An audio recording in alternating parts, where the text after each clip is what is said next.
Bienvenue à vous tous ici et bienvenue à vous à la maison.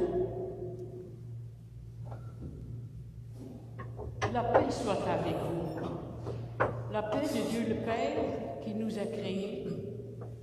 La paix de Jésus, son Fils, notre Seigneur ressuscité. La paix de l'Esprit Saint qui respire et crie en nous, qui nous habite. Le Seigneur nous appelle. Le Seigneur nous rassemble. Le Seigneur nous unit. Il est présent parmi nous. Amen. Et prions avec les fidèles de partout sur la terre le psaume de ce dimanche. Rends-moi justice, ô Dieu. Défends ma cause contre une nation infidèle. Délivre-moi des hommes trompeurs et criminels. Toi, mon Dieu protecteur, pourquoi me repousses-tu? Pourquoi dois-je marcher dans la tristesse, sous l'oppression de l'ennemi? Envoie ta lumière et ta vérité, qu'elle me guide et me conduise à ta montagne sainte et à ta demeure. Amen. Et nous entrons dans la joie du culte en chantant dans nos cœurs, bien sûr, le psaume 43, les strophes 1 et 3.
Prions.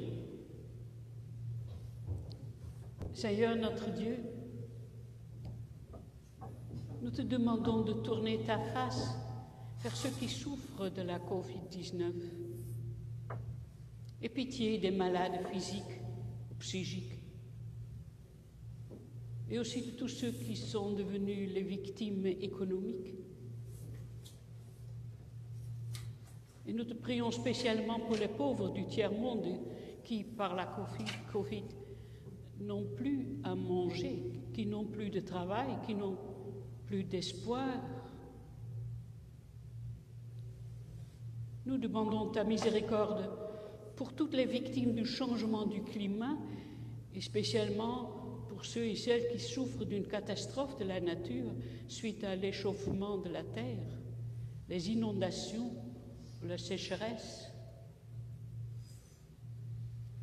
que nous n'oublions jamais de respecter ta création entière. Aie pitié de tous les peuples de la terre qui souffrent de la guerre dans leur pays. Nous te nommons les victimes de ces désastres et ces conflits, les réfugiés dans le monde. Que personne ne perde le désir de la paix et que nous n'oublions pas de nous opposer à chaque injustice. C'est pourquoi, Seigneur, nous demandons spécialement ta pitié pour tous ceux qui sont persécutés à cause de leur religion ou de leurs convictions politiques. Et nous te nommons, comme toujours, les chrétiens du Corée du Nord et les chrétiens dans certains pays arabes. Seigneur, fortifie leur foi,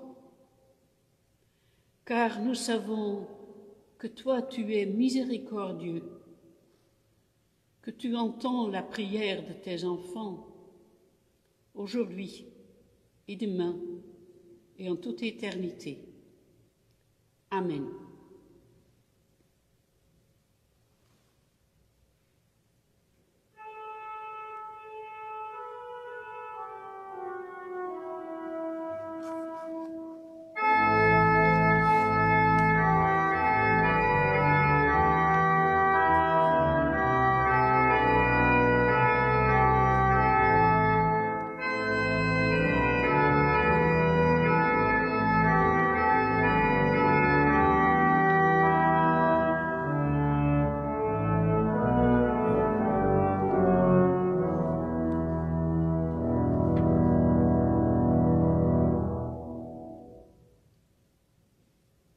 Béni soit le Seigneur Dieu, créateur du monde, qui donne et conserve la vie au monde, qui nous aime et nous fortifie. Béni soit Jésus-Christ, le Sauveur du monde, qui a donné sa vie et partage notre vie, qui nous aime et nous guérit. Béni soit le Saint-Esprit, guide et soutien de l'Église, qui éclaire pour nous l'Évangile, qui nous console et nous donne la joie. Bénissez Dieu avec tous les siens, le Dieu qui aime et qui sauve le monde, le Dieu qui aime et garde notre vie. Amen.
Au moment de lire la Bible, prions encore le Seigneur.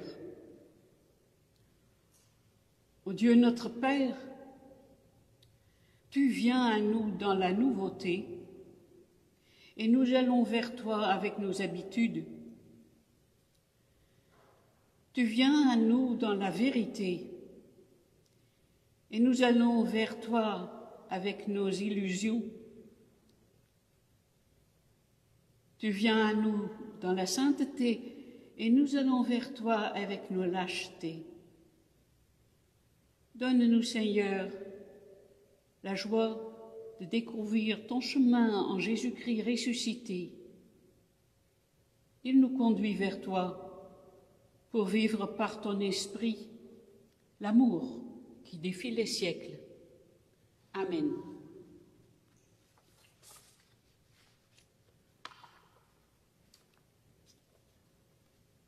Première lecture de la Torah, du livre de l'Exode, au chapitre 14, les versets 15 à 31. C'est assez long, dont ça ne revient pas du tout dans la prédication. L'Éternel dit à Moïse, « Pourquoi ces cris? Dis aux Israélites de se remettre en marche.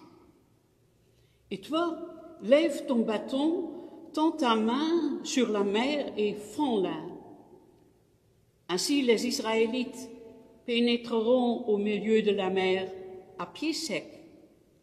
Quant à moi, je vais endurcir le cœur des Égyptiens pour qu'ils y pénètrent après eux. Et le Pharaon, ainsi que toute son armée, ses chars et ses cavaliers, feront éclater ma gloire. Les Égyptiens sauront que je suis l'Éternel, quand le Pharaon, ses chars et ses cavaliers auront fait éclater ma gloire. » L'ange de Dieu, qui marchait devant le camp d'Israël, quitta cette position et marcha derrière eux. Et la colonne de nuée qui les précédait fit de même. Elle se plaça entre le camp des Égyptiens et le camp d'Israël. Cette nuée était obscure d'un côté et de l'autre, elle éclairait la nuit. De toute la nuit, les deux camps ne s'approchèrent pas l'un de l'autre. Moïse tendit sa main sur la mer, et l'Éternel refoula la mer au moyen d'un vent d'est qui souffla avec violence toute la nuit. Il assécha la mer, et l'eau se partagea. Les Israélites pénétrèrent au milieu de la mer à pied sec, et l'eau formait comme une muraille à leur droite et à leur gauche. Les Égyptiens les poursuivirent. Tous les chevaux du Pharaon, avec ses chars et ses cavaliers, pénétrèrent après eux au milieu de la mer. Très tôt le matin, l'Éternel regarda le camp des Égyptiens depuis la colonne de feu et de nuée, et il sema le désordre dans le camp des Égyptiens. Il fit dévier les roues de leurs chars et rendit ainsi leur conduite difficile. Les Égyptiens dirent alors, « Prenons la fuite devant l'Israël, car l'Éternel combat pour lui contre nous. » L'Éternel dit à Moïse, « Tends ta main sur la mer, et l'eau reviendra sur les Égyptiens, sur leurs chars et leurs cavaliers. » Moïse tendit sa main sur la mer. Vers le matin, la mer reprit sa place. Les Égyptiens prirent la fuite à son approche, mais l'Éternel les précipita au milieu de la mer. L'eau revint et couvrit les chars, les cavaliers et toute l'armée du Pharaon qui avait pénétré dans la mer après les Israélites. Il n'y eut pas un seul rescapé. Quant aux Israélites, ils marchèrent à pied sec au milieu de la mer, et l'eau formait comme une muraille à leur droite et à leur gauche. Ce jour-là, l'Éternel sauva Israël de la main des Égyptiens. Israël vit les Égyptiens morts sur les rivages de la mer, et il vit la main puissante que l'Éternel avait dirigée contre les Égyptiens. Le peuple craignit l'Éternel, et il eut confiance en l'Éternel. et en son serviteur Moïse. Chers frères et sœurs, aujourd'hui c'est le 5e dimanche de Carême.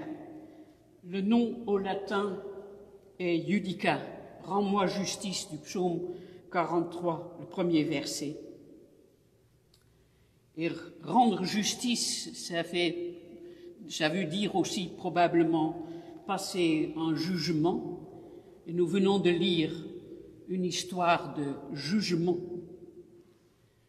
Et rends-moi justice, cela aurait pu être la prière des esclaves israélites qui venaient d'échapper au travail forcé en Égypte. Ils avaient obéi à l'appel de Dieu par Moïse de choisir cette liberté promise, mais ils se trouvent vraiment dans une situation très pénible, car ils sont poursuivis par les militaires du Pharaon et ils ne peuvent plus avancer, car ils se trouvent devant une barrière impassable, une mer.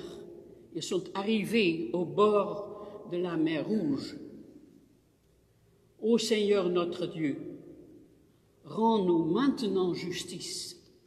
Est-ce que tu nous libérais pour nous faire mourir ici? Et l'Éternel rendait justice, il séparait les eaux de la mer et le peuple d'Israël pouvait passer à pied sec et il faisait mourir leurs ennemis, les militaires du Pharaon. C'est un jugement exécuté. Mais entre-temps, il y avait eu une transformation miraculeuse. D'un côté de la mer Rouge, ils étaient encore des esclaves anxieux, en fuite, qui avaient peur de s'avancer dans l'incertitude entre les murs d'eau. Ils descendaient jusqu'au sol de la mer. On ne peut pas être dans une situation pire. Mais de l'autre côté de la mer, le peuple qui émergeait ne devait plus être esclaves, plus de leur vie. Donc, quelque part en route, nous étions témoins que c'était la naissance d'Israël, le peuple libre, le peuple libéré, qui ne servirait que son Seigneur, le Dieu de leur Père, l'Éternel. Oui, le Seigneur rendait justice,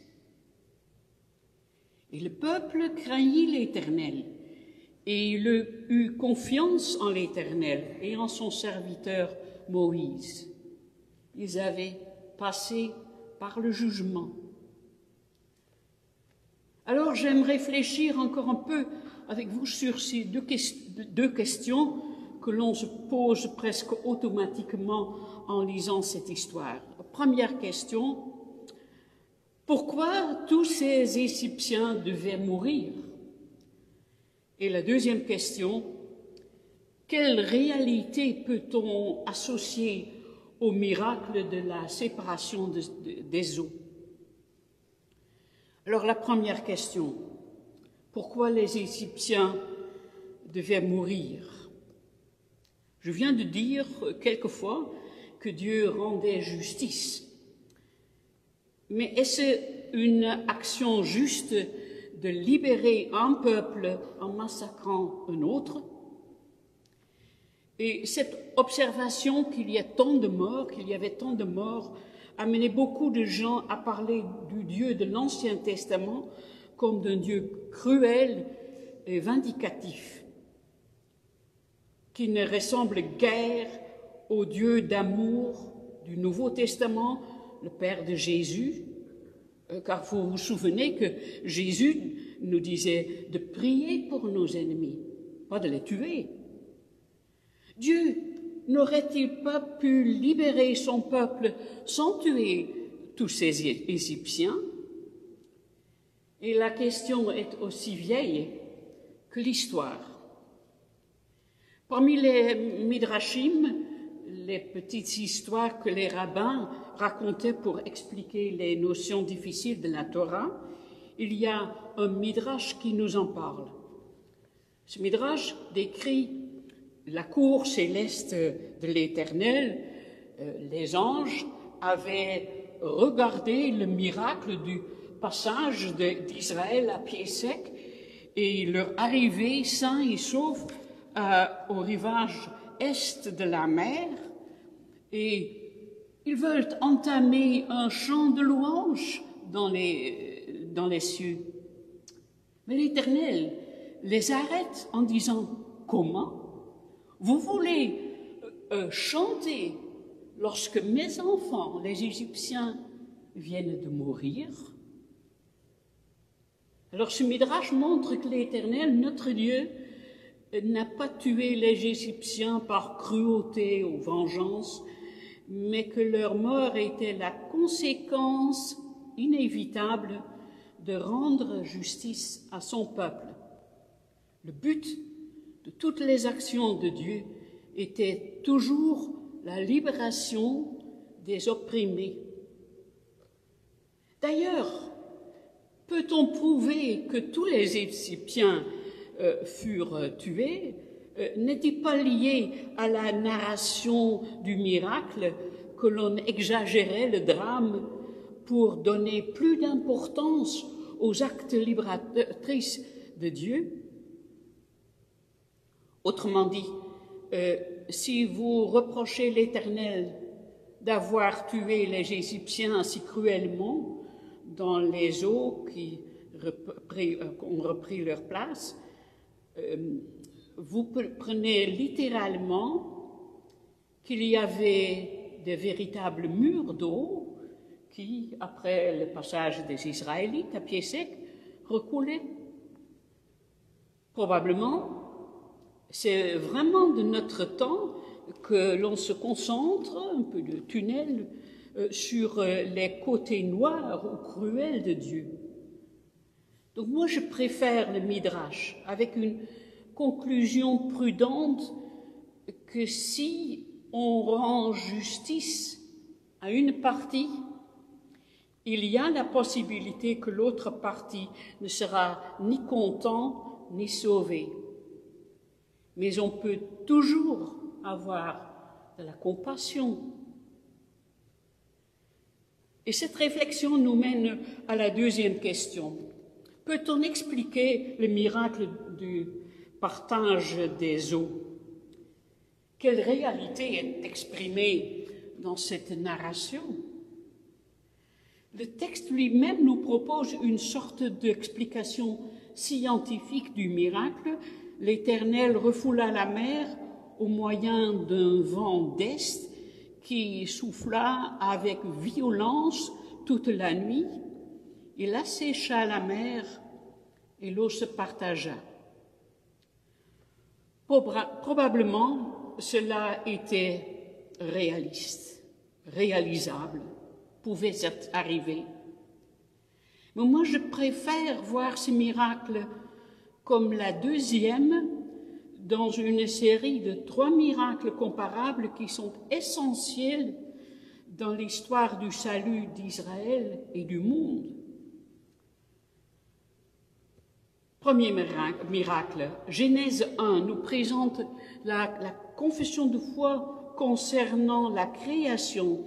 Là, il est dit, au commencement, Dieu créa le ciel et la terre, alors il y a la création de la lumière, et Dieu dit qu'il y ait une étendue entre les eaux pour les séparer les unes des autres. Dieu fit l'étendue et sépara ainsi l'eau qui est au-dessous de l'étendue de celle qui est au-dessus.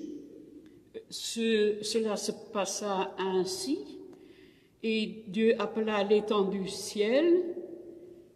Il y eut un soir et il y eut un matin, ce fut le 2e jour.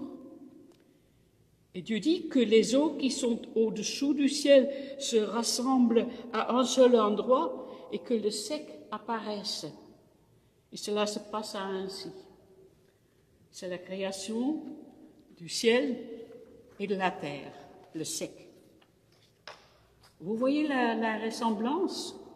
La séparation des eaux de dessus et de dessous sont une élaboration de la création du ciel et de la terre, et l'action miraculeuse pour expliquer le miracle nous révèle vraiment la puissance de l'Éternel, échappant complètement à tout ce que nos explications scientifiques et nos imaginations humaines nous puissent démontrer. Et dans la Bible, la troisième fois que l'Éternel faisait le miracle d'une séparation des eaux est au moment où le peuple d'Israël, après 40 ans dans le désert, enfin arrivait dans le pays promis. Il traversait le Jourdain à pied sec. Ce miracle n'est plus décrit dans les 5 livres de la Torah, mais dans le livre de Josué.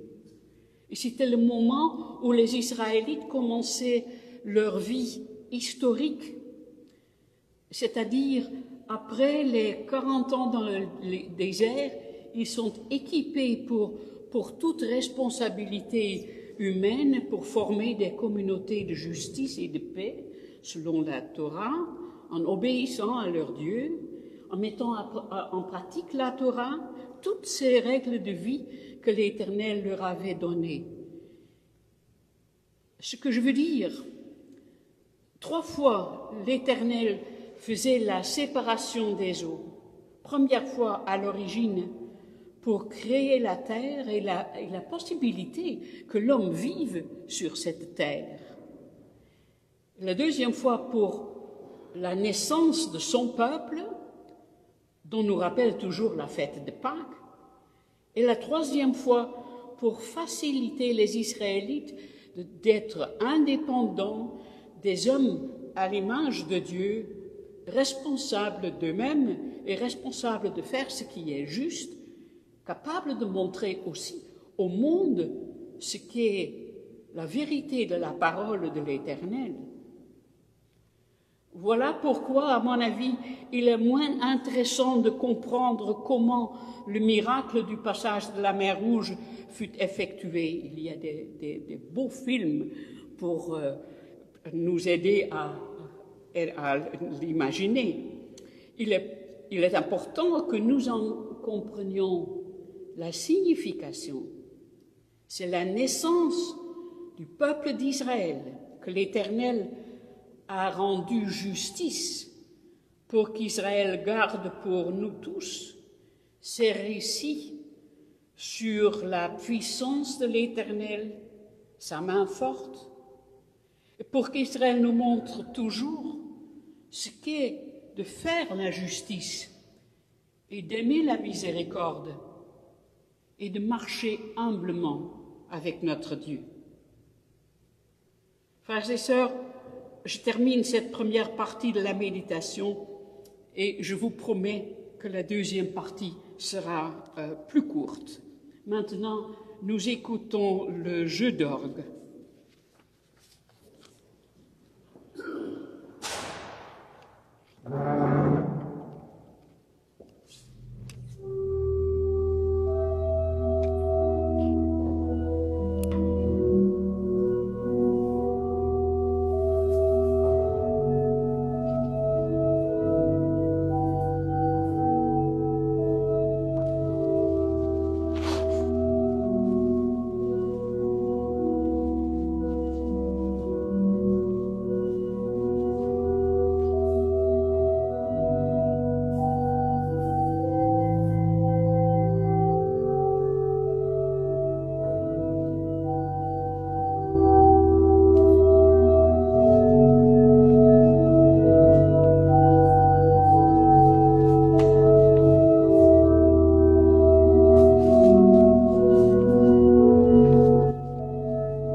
Dans l'évangile de Jean, nous lisons au chapitre 12, les versets 20 à 33.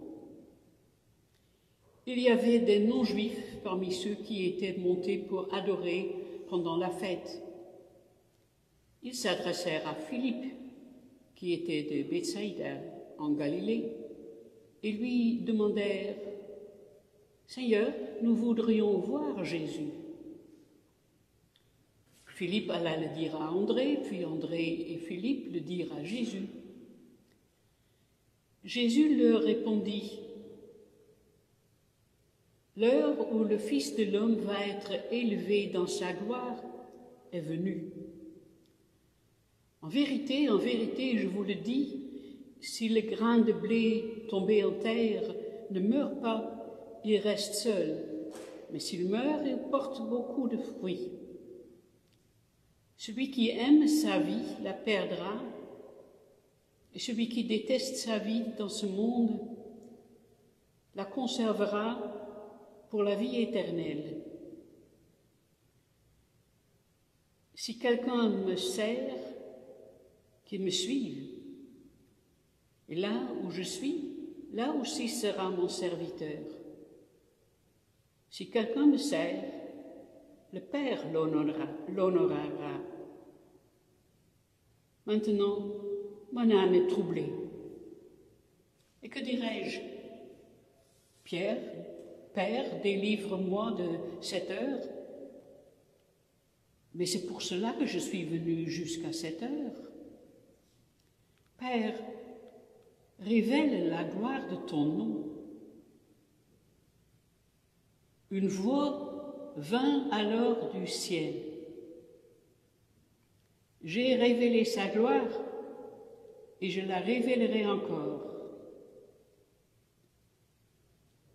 La foule qui était là et qui avait entendu disait que c'était le tonnerre. D'autres disaient, un ange lui a parlé. Jésus reprit la parole. Ce n'est pas à cause de moi que cette voix s'est fait entendre, c'est à cause de vous. C'est maintenant qu'a lieu le jugement de ce monde. C'est maintenant que le prince de ce monde va être jeté dehors. Et moi, quand j'aurai été élevé de la terre, j'attirerai tous les hommes à moi. Par ces paroles, il indiquait de quelle mort il allait mourir. Ici se terminent nos lectures bibliques. Nous chantons dans nos cœurs le cantique 33, 12.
Heureusement, vous n'êtes pas tellement obéissant de vous lever pour ne pas chanter, donc vous avez eu raison de rester assis. Je viens de vous parler des 3 grands miracles de Dieu, de la séparation des eaux, au moment de la création du ciel et de la terre, au moment de la naissance d'Israël comme le peuple qui craigne l'Éternel et met sa confiance en lui, et au moment où ce peuple devenait indépendant et commençait sa vie historique dans la terre promise. De même, dans les évangiles, il est aussi exceptionnel que l'on entend une voix d'en haut, que Dieu parle directement des cieux aux hommes. D'abord, première fois, il avait eu cette expérience extraordinaire au moment du baptême de Jésus. Deuxième fois, au moment de la transfiguration sur la montagne, c'est écrit dans les 3 évangiles, 3 autres évangiles, mais dans l'évangile de Jean, le moment comparable est dans notre lecture. Une voix vint alors du ciel: j'ai révélé sa gloire et je la révélerai encore. Et la 3e occasion est autour de la crucifixion et la résurrection du Christ, ou du don de l'Esprit Saint, disons à Pâques et à Pentecôte. Et ça se diffère dans les évangiles, la manière dont c'est prononcé, mais il est là, une voix d'en haut. Dans l'évangile de Jean, notre texte présente la seule fois que plusieurs personnes ont entendu cette voix d'en haut au même moment. D'autres ne l'ont même pas reconnue comme une voix. Ils croyaient écouter le tonnerre. Et Jésus lui-même expliquait que c'est à cause de vous que venait cette voix d'en haut. Voilà que nous comprenons qu'il est extrêmement important que Dieu parlait à cet instant. Lorsque Jésus lui priait de révéler la gloire de son nom, la gloire donc du nom de Dieu, hein, pas du nom de Jésus lui-même. Mais au moment où l'Éternel répond, tout de suite après, j'ai révélé sa gloire et je la révélerai encore, il y a les doubles facets. Ce n'est pas seulement son nom, mais il semble que Jésus est inclus. Et c'est un message inouï. Tous les Juifs savent maintenant que Dieu communique directement avec ce Jésus de Nazareth. Il est vraiment un fils unique de Dieu. Pour un Juif, écoutant cela, c'était une expérience comme une double, une triple montagne de la transfiguration, une miraculeuse vérité de présence divine. C'est le ciel sur la terre, comme dans la grande joie. Et les hommes présents ont dû comprendre que tout ce que disait Jésus, était vrai. Par exemple, ce qu'il disait, l'heure où le Fils de l'homme va être élevé dans sa gloire est venue. Et vous vous souvenez ce qui a été dit sur la gloire de Dieu au moment où il y avait la séparation des eaux de la mer Rouge. C'est Jésus qui dit tout de suite après cette expérience de la voix d'en haut, que cette voix porte sur le jugement du monde. Un jugement pour anéantir le mal, ainsi ouvrant le chemin du salut pour tous ceux qui, libérés de tout ce qui causait le mal, seront élevés avec le Christ ressuscité. Le jugement, donc, comme une forme d'effectuer la justice pour donner la liberté, pas seulement pour juger, de mettre à mort ou quelque chose comme ça. Non, c'est juste pour cette élévation. Et ce sera Jésus qui l'effectuera. Cela nous est annoncé à ce point culminant de l'Évangile où le contact entre Dieu et Jésus devenait manifeste, visible, écoutable pour tout le monde. Souvenons-nous que nous lisons ce texte donc au dimanche Judica, rends-moi justice. Frères et sœurs, vraisemblablement, nous n'écouterons jamais dans notre vie une voix céleste directe. Mais nous pouvons prier le Seigneur notre Dieu de nous rendre justice de cette façon, toujours et en toutes circonstances.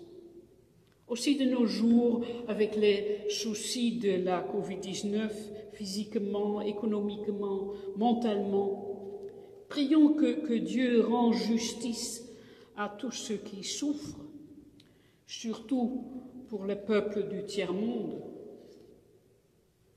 Nous n'entendrons pas une voix comme un tonnerre, mais nous écoutons toujours la parole de Dieu. Nous avons la Bible, le témoignage de tout ce que l'Éternel fait pour nous. Et nous avons des personnes autour de nous qui nous transmettent aussi les messages du Père. Et lorsque vous avez une toute nouvelle idée dans la tête, ou soudainement un nom d'un ami vient à l'esprit, bien sûr que ce n'est pas comme un grand tonnerre, et ce n'est certainement comme des murs d'eau à gauche et à droite qu'on peut voir, mais c'est toujours une véritable inspiration. Alors, n'oubliez pas de téléphoner à cet ami, ou de développer cette idée, ou de la mettre en pratique. Probablement l'idée ou ce nom soudainement révélé, Dieu les mettait dans vos cœurs. Et soyez heureux que le Seigneur notre Dieu nous guide de cette façon. Nous sommes libres de le suivre.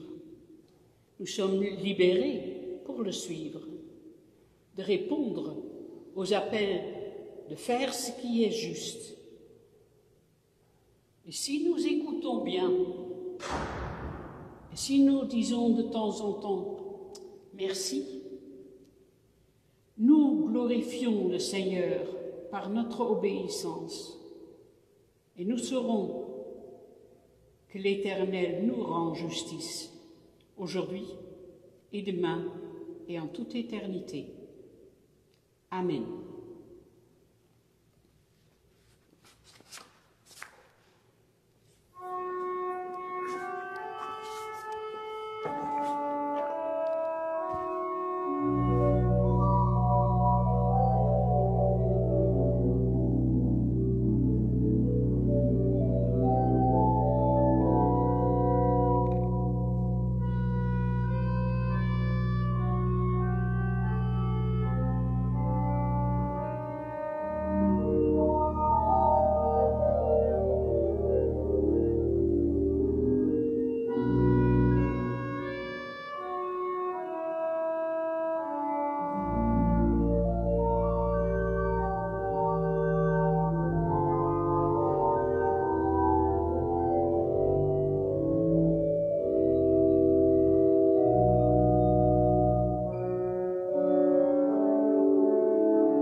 Alors je vous prie de vous lever quand même, maintenant, même si vous ne parlez pas avec moi, mais nous disons ensemble, dans notre cœur ou moi, à haute voix, la confession de foi.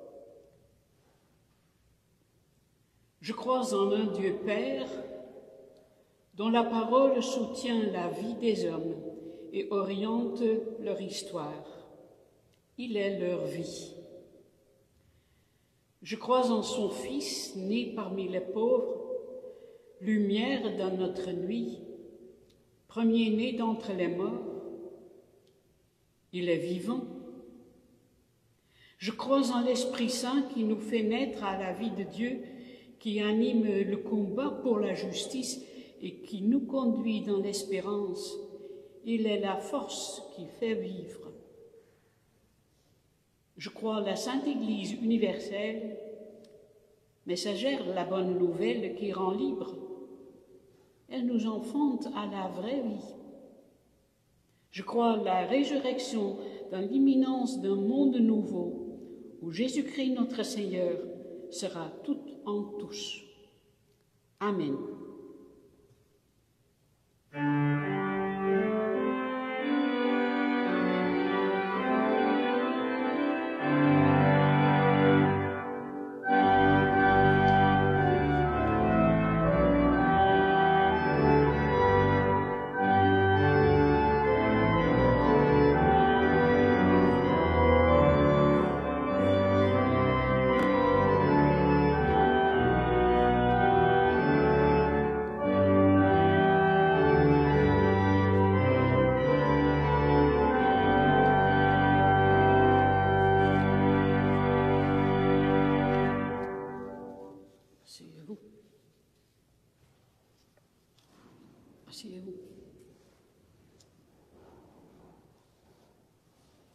Unissons-nous dans la prière.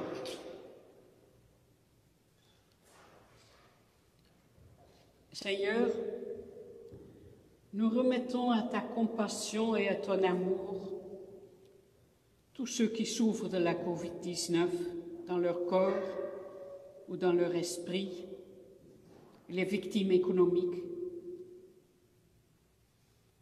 Accorde-nous de savoir nous tenir près d'eux.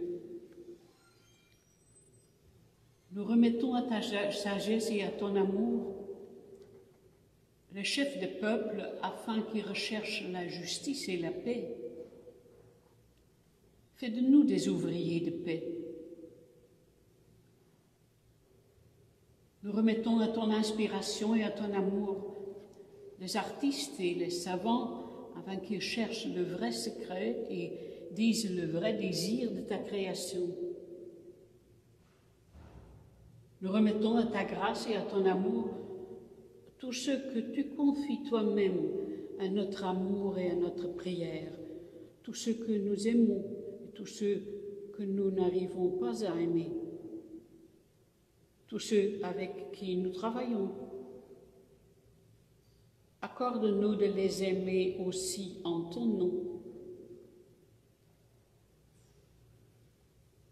Nous remettons à ta fidélité et à ton amour toute ton Église, en particulier là où elle est persécutée, là où elle subit la tentation du pouvoir. Donne-lui courage et fidélité. Nous nous remettons nous-mêmes à toi, notre Père, et à ton amour, afin que tu nous gardes près de toi, en même temps que tu nous envoies en ton nom dans le monde.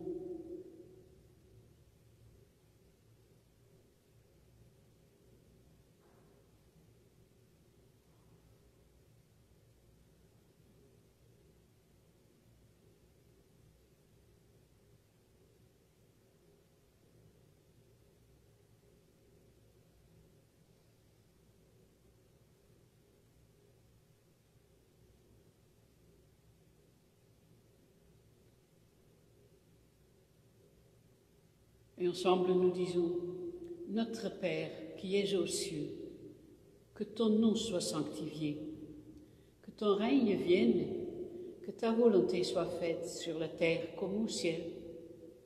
Donne-nous aujourd'hui notre pain de ce jour. Pardonne-nous nos offenses, comme nous pardonnons aussi à ceux qui nous ont offensés. Et ne nous laisse pas entrer en tentation, mais délivre-nous du mal. Car c'est à toi qu'appartiennent le règne, la puissance et la gloire, au siècle des siècles. Amen. Voilà, c'est le moment des annonces.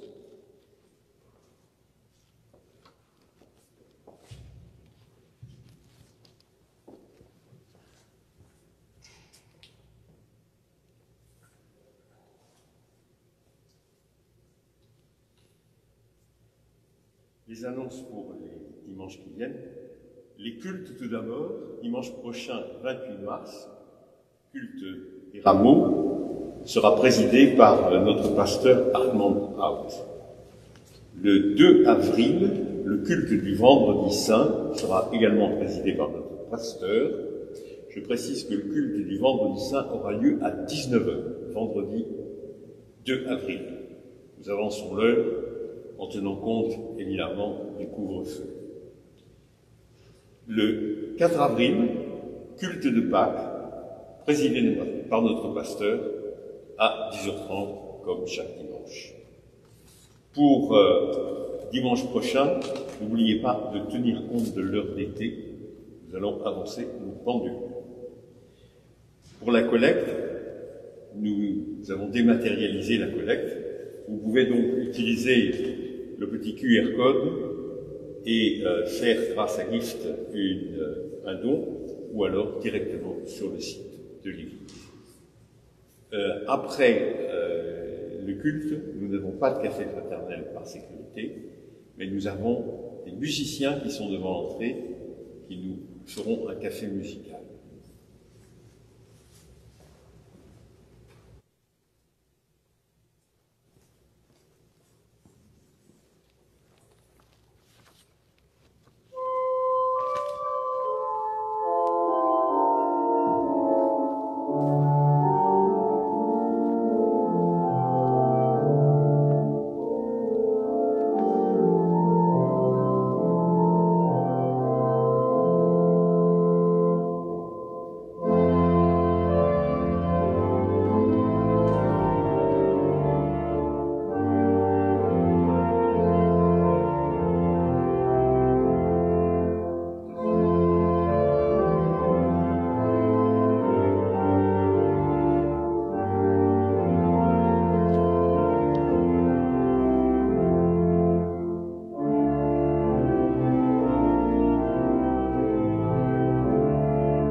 Et nous allons d'ici, avec la bénédiction de Dieu, dans les paroles de Saint Patrice. Que le Seigneur soit au-devant de vous, pour vous montrer le bon chemin. Que le Seigneur soit derrière vous, pour vous prendre dans ses bras et pour vous protéger contre les dangers. Que le Seigneur soit au-dessous de vous, pour vous prendre dans ses bras et pour vous protéger contre au moment où vous risquez de tomber. Que le Seigneur soit au-dedans de vous, pour vous consoler dans vos chagrins. Que le Seigneur soit autour de vous comme un mur qui vous protège quand vous risquez d'être attaqué. Que le Seigneur soit au-dessus de vous, pour vous bénir. C'est ainsi que le Seigneur Dieu vous bénit, aujourd'hui et demain et pour l'éternité. Amen.